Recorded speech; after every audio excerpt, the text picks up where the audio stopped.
guys, it's Ethan here from Kanga Motorsports in conjunction with Philip Web Radio. On today's segment of Grassroots Racer, we have a spec racer Ford Gen 3 driver who was originally from Australia, but now he works and races in America. He loves Datsuns, and his name's James Charteris, I think. Is that how you say it? Welcome, James. I'm really excited to talk to you today about your motorsport journey. Thanks so much for taking your time out of your busy schedule to come speak to me. Hey, thanks for having me. I really appreciate being here. I might ask you a little bit about your current racing later, but firstly I'm curious to know, why did you move to America and how long have you been there now? So I've been here for about 13 years, so quite some time.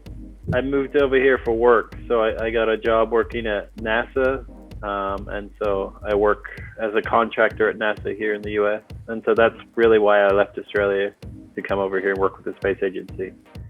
So do you work on spaceships and stuff? Because that's really cool. Yeah, I've worked on satellite, launched into orbit, and right now I'm working in aviation, so looking at how air traffic management works, and the future of air traffic management. Must be super clever. Let's quickly have a chat about your racing now. So how old were you when you started racing, and who or what inspired you to start? Yeah, so I'm a bit of a late bloomer with racing. I didn't really get a start until later in life. So when I moved over here in the US, you know, I had a job and I got some money, so I decided to take my car to the track. There's a lot of track days here in the US, so you can take your street car to the track. And then after doing that for a while, I decided to look into racing, did a race school here, and then I've just been competing in local amateur club racing. So I've been doing that for about 5 years now. It's a lot of fun. Was it hard to get yourself into racing, and how long did you do what you're saying street cars for? Yeah, so I did track days for maybe 1 or 2 years on and off, and not very often, just as time allowed with a busy work schedule. Originally, when I was in university, I had done the Formula SAE program. So we designed our own, Formula race car there, and that was in Australia. And then I moved to Europe for some of my studies, and I was over in Europe for a little while, and I kind of got away from doing cars, and I was focusing on my career and working in the space agency and stuff. And then, here it kind of helps to know people to get into motorsports. So I started talking to some people and decided to go get my racing license. And then from there, I met lots of great people, and it's been very welcoming. So we've done a lot of great things in racing, and every time, it's great to go back to the track and see all your racing buddies. So how did you really get involved, I guess, because with the track days and stuff, and did you do any competitions really, like time attacks? Yeah, so when I first moved to the US, there were a lot of Datsun 240Zs over here on the West Coast. So I'm living in California, so it's pretty dry. So a lot of them haven't rusted away like they have in elsewhere in the world. And so I was looking for a nice 240Z, 240Z for Australia, of course. And so I bought one here. I ended up buying a second one, and then that one I started taking to the track. And that was a lot of fun. That car was a little too nice though, and so I didn't really want to crash it into a wall or something. So that's when I started looking into buying a proper race car, something that I could fix easily if I did crash it. So that's kind of how I got started in the racing. How did you come up with the Kanga Motorsports name? Actually, my wife came up with the name. We were looking at a few different names, trying to get the website. It's real hard days to get the website URL, the Twitter, the Instagram, the Facebook and all that to match up. And so we had a lot of different name options, and we were going through a different list. And then my wife suggested Kanga Motorsports, and I didn't really like it at first. And I kind of said no, and then it kind of grew on me, and I really liked it. And then from then on, it's just this thing becomes synonymous with me, the blue kangaroo, and most people know me racing now. I've grown, and now we love it. So you said something about a spec racer Ford category. So how did you get into that? Yeah, so around here in the US, there's different categories of racing like there are in any place in the world. The most popular here were the Mazda Miata, which is MX-5. That is very popular. And then there's a custom built category here, which is the Spec Racer Ford. So it's like a steel tube frame chassis with an engine in the back and fiberglass body. A lot of fun. The good thing that attracted me to that class was cars were all the same. So they're a spec car. So the motor and transmission and suspensions are all built. And then it's all about the driver's skill. The other good thing with that is the motors and transmissions, they're sealed by a certain location so that you don't have a lot of variation in horsepower outputs and things like that. There's not a lot of fiddling and tweaking you can do to so you don't end up having a race war where you spend the most money to get to the front kind of thing. And so it really matters on how the driver's doing. And so that's really what attracted me to the class. The other good thing is it's a very popular class out here, so we can have races with 20 cars all the way up to 40. And I've been in a race where there's almost 60 cars on track, all the same. And so that's a lot of fun. And so me starting out racing later in life, the good thing was I got to race with anybody, like at the back of the field as I was learning and I was slow, I got to race with people. And as I progressed and got faster and faster, you get to race with people. So you're not really there driving around the track by yourself in a race, as a driver. So that was a lot of fun. That's the sort of category I would like to be in, a category where you don't have to, who's got the biggest wallet, it's more who has the more talent. What sort of engine does it have? Because I know it's a Ford, but maybe give us a little bit more of a description about it. Yeah, so the Gen 3 is a 1.6 litre Ford. It's a Z-Tech. It's basically a Ford Fiesta or Festiva, I think is an Australian motor. And so it's a front-wheel drive motor and gear that's put into the rear as a rear. So it's a sealed four-cylinder, and they've taken all of the variable hand timing and stuff out of it, and then they tune them all at the single location to it. So 135 horsepower, so minus a few. So it's just a simple four-cylinder, but it's a lot of fun because the car is really lightweight. It's still framed and fiberglass body. It keeps the weight down. I see you're a Gen 3 driver, so what's the difference between Gen 3 and Gen 2? What's the difference between, are they the same car basically, or what's the biggest difference? Yeah, so between the Gen 2 and the Gen 3, they're basically the same car, same suspension, same brakes. The biggest difference between the two is the transmission and the gearbox and the motor. Right, so the transmissions have a different final drive in them, but the biggest difference overall is the motor itself. We went from a cast block aluminum head to an aluminum block aluminum head, and so we dropped 100 pounds, so about 50 kilos just in weight of the motor itself, and also the horsepower went from about 105 to 135 horsepower. So giant jump in horsepower and a reduction in weight. So it has a different ancillary things, the oil cooler and stuff like that goes along with it, but that's really the biggest difference is the motor itself. I'm guessing that you've been in it, so you've been in it for a little while now. Have you won yet? If not, what has been your best result? I haven't won a race yet. Yeah, no, I'm hard at that. Here on the West Coast, it's really competitive, and I'm still learning as a driver. So my best result has been a second place finish. So I've got a few thirds, a couple of seconds, but I haven't yet got that win that I'm striving for. So hopefully I will get it soon. Don't get it this year, I can tell. What's your favorite track that you've raced at? One of my favorite ones here is Thunderhill Raceway. It's a custom-built club track. But probably the most famous one we race on is Laguna Seca here. So that's one we go to several times a year. That's a lot of fun. The corkscrew has a multiple story drop, and it's a really challenging track because depending on the weather, the surface conditions change, and the surface is really slippery. So you really, it really teaches you as a driver on how to drive. So that's probably a lot of fun and the one that people look forward to the most. I have Laguna Seca on iRacing. So do you do any iRacing or any sort of sim racing? Yeah, so I have a little wheel set up, like a lot of people have, I think, with the pandemic on. And so I use an Xbox, so I have Forza and I think it's a Assetto Corsa.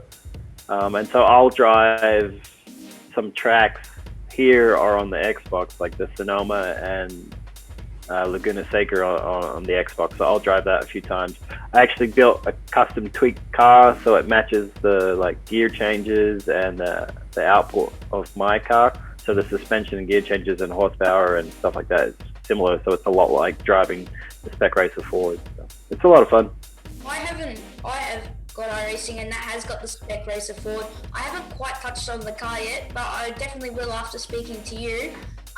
So did COVID impact what you raced last year? And like you said, you have the Xbox, so was that a good tool to keep you practicing? Yeah, so COVID actually did impact a lot of my last year. I didn't actually do any events last year. I didn't do any racing.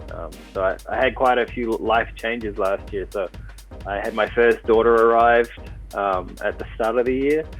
And so I spent a lot of my time focusing on getting used to having a child.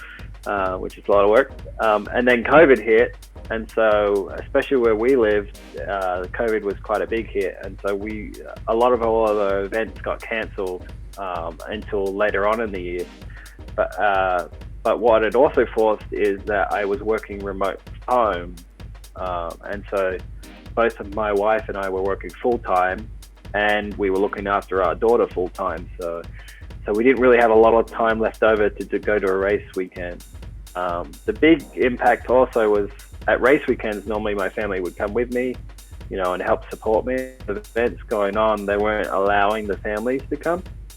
And so what would have ended up happening is my wife would have had to look after our daughter and our racing for a few days. And so probably not the fairest thing given that we were pushed for time as it was. So we decided to skip racing last year and focus on our daughter and family. So. Well, congratulations on having a daughter. That's probably a big achievement. It really did impact you. So when do you think the last time you raced was? So the last time I was raced was October of 2019. So, and that actually was, I got a second place. So like my momentum was going up. So it was a bad time to stop. But as always, the family's more important. And so like I put them first last year. So. Do you have any sponsors, and if so, is it hard to get businesses to jump on board and support the Kanga Motorsports Spec Ford Racer? Yeah, actually we have quite a few sponsors, lots of great sponsors who's been with us for many years. Things like Oil, 3M USA, which provides our driver's suit.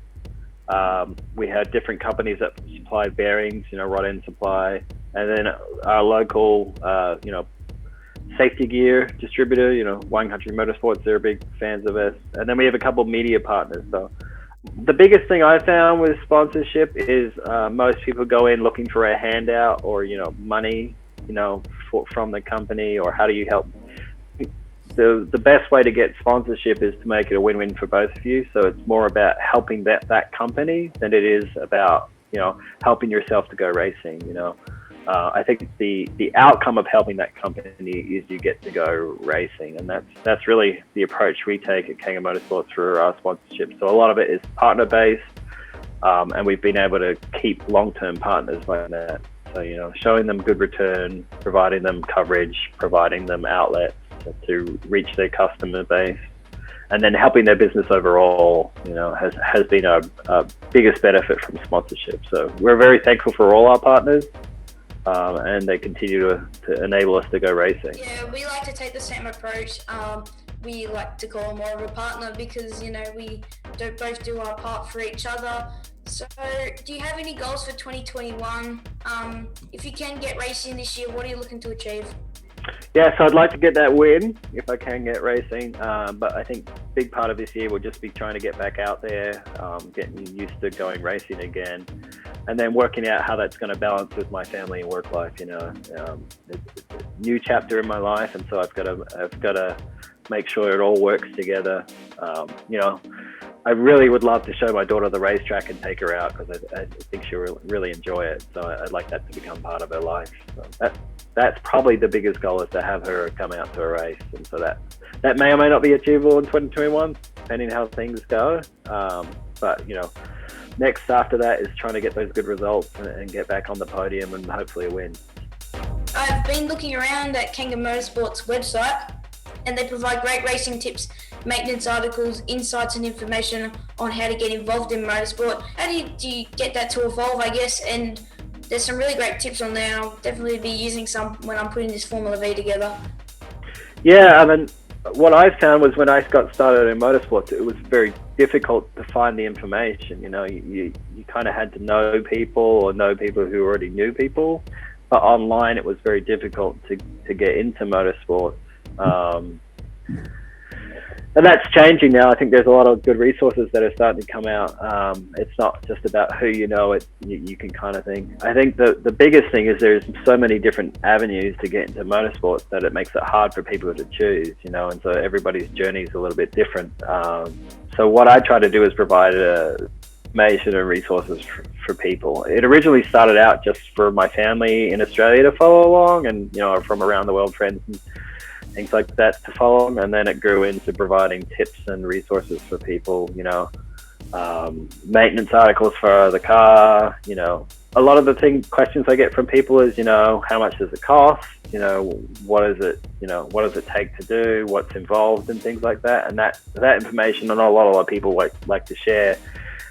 So we try to provide some, you know, general information in that area about costs, so that people can kind of see what's involved. I think the biggest shock for some people is they get involved and they start out and they might just do one race, because then they realize how much it costs and then they go away, you know. I'd rather people come into the sport knowing that the costs are involved and how you can adjust those costs, though, because we show how you can do it cheaply, and we show how, like, other people might expend more and things like that, you know.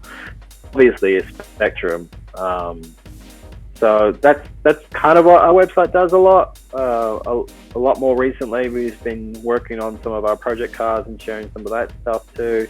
But in general, we like to provide a reason for people to get involved in motorsports. We also share our results, and we also share what's going on in our motorsports at the track and things like that. How can the listeners find you on social media? Because you do seem like you have a great website, and I think lots of the viewers would like to check you out. Yeah, so Kanga Motorsports everywhere, so Kanga Motorsports. Wherever you go, Instagram, Facebook, Twitter, YouTube, and the website, you know, KangaMotorsports.com is probably your easiest way to start, and then from there you can find us on all the socials. So I have looked at your social medias, and I've seen you've had a Datsun 240Z, which looks pretty cool.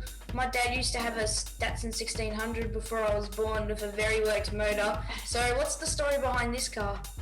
Yeah, this car I picked up, I think it was in 2009, maybe 2008 when I was over here, and it's just been a project car since. So this car was the car that I had started doing track days with, and then over time the motors got a bit tired, so I decided to teach myself about motors, and so I'm trying to learn that as I go along. But I've done things like upgrade the brakes, suspension, and things like that.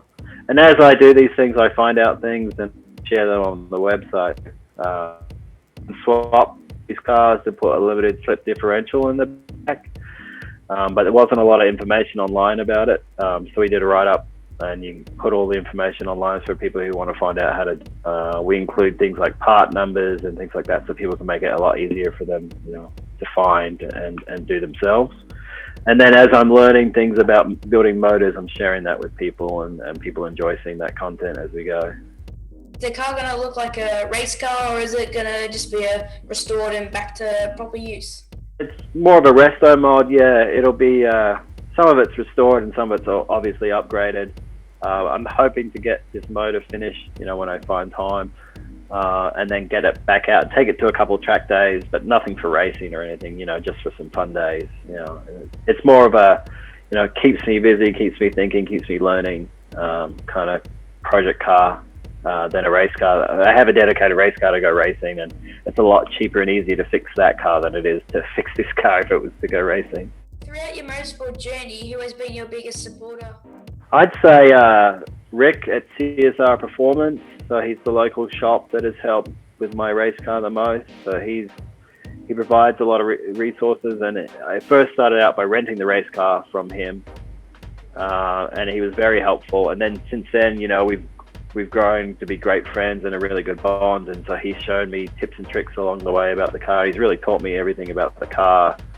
And so from that perspective, I think he's been one of our greatest partners and a great friend of mine to teach me the car and learn all those many years of knowledge from that. So helped me get the car set up, get the car to the track, you know, get everything running and working. You know, it's been a great friendship, you know. And then on the driver's side, you know, there's lots of great guys at the track who've helped me out with tips and tricks and sharing data and things like that. So enabled me to get faster as I go. That's really cool, James. Just before we go, today's an important day. Do you recognise the flag? Yeah, Happy Australia Day. Happy Australia Day. Yeah. Do you still remember any Australian quotes or anything important about Australia? Yeah, so my family is all actually lives in Australia, so we talk to them quite often. My mum is most sad because she can't see her granddaughter at the moment, obviously traveling restricted, and so we do Zoom chats and FaceTime with them so that they can see. But yeah, I mean, I actually miss Australia, especially on days like today. So I actually made some sausage rolls to get ready for Australia, and my mum sends me some, you know, lollies and things like that from Australia from time to time. So. Is your wife Australian? Because if she isn't, have you taught her much about Australia? Yes, no. So she grew up in California. She's a California girl. I've been teaching her about Australia as we go, and she's actually, we've travelled a lot to Australia to see family. So she's learnt a lot as she goes. It's been really great having a chat to you. I'd love to be able to, you know, go to the US one day if I had the chance and catch up with you and have a look at your car as well. It's been awesome speaking to you today, James. Good luck with your racing, and I hope you get that race win in 2021. Thanks everyone for listening or watching, and remember, drive fast and take chances on the track, of course.